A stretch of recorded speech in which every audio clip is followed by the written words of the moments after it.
Bəs axı mən demişdim axı sən təmizləyəndə mənim iş yerim, heç kim qoymasın mənim iş yerimə kitab zadılar.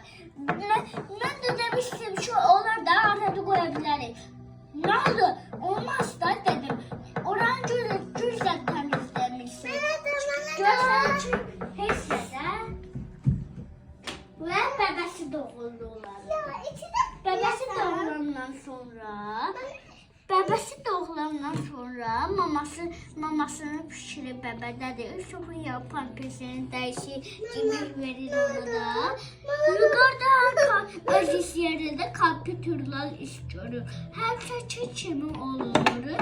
İlyasla Liolis də oynayır birlikdə.